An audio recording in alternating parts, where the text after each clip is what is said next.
Folks, we're here in Fruita, Colorado. We've got a 4590 inline HESSTON baler. The gentleman that we're selling this for is upgraded to a newer machine. That's the only reason this one's on the auction. And I wanted to go ahead and give you guys kind of a walk around so you can see it a little bit better up close.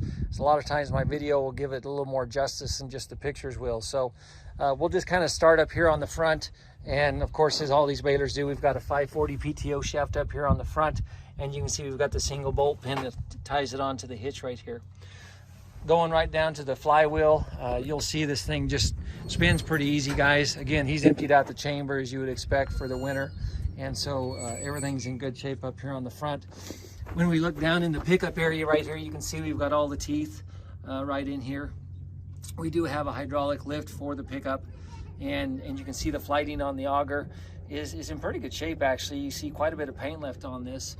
And the stuffer forks look good as well. So we'll kind of step back here a little bit. You can see we've got the solid gauge wheel tire out here on the end. And our twine box holds 3 balls of twine. So the little baler, the sheet metal is all in good shape. It looks really good, actually, guys. This is a pretty straight looking little baler. Tires are showing average wear. I'd say you've got 40 or 50% left on the tires still. And when we get back here on the back and we sit down back here, you can see that the axle's in good shape. I've already done a walk around on this baler. I don't see any welds or anything like that anywhere on this machine. I apologize for the glare that gets on my camera, guys. So everything looks good here on the back, and you can see the needles right up in there. So we'll take a step back here. Oh, we'll look at the knotters real quick while we're here. I would say just average wear on these knotters, guys. Again, the little gentleman that we're selling this for uses this baler quite a bit. He runs 3 of them. He just told me he has 3 balers.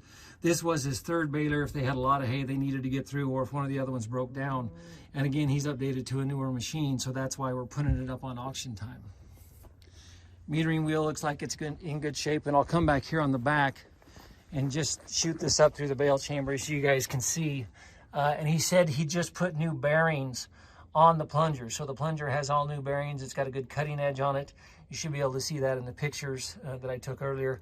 And the inside of the bale chamber looks good. No preservatives were used on this operation, so there's none of that inside the bale chamber here.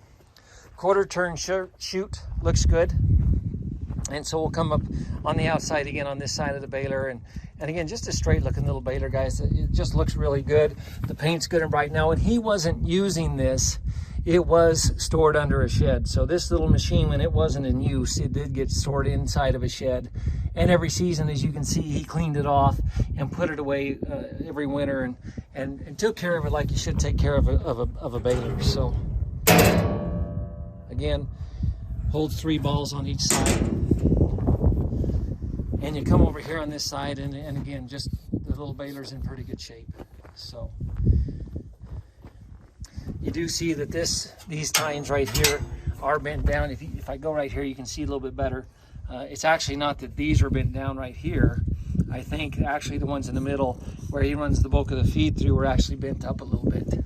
But nothing that couldn't be easily repaired right there. So you can see your hydraulic tensioner here on the side. And we're right back here to the front of the baler. So all in all, just a straight little 4590 HESSTON, guys. It is the 14 by 18 bale. And you can see right here behind the shed where he keeps all of his equipment stored when he's not using it.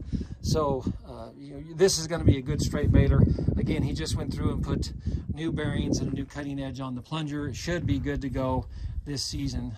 Would make somebody a nice baler. So we're going to go ahead and we're going to start up the little tractor he's got hooked to it and run a demo video so you guys can hear it run.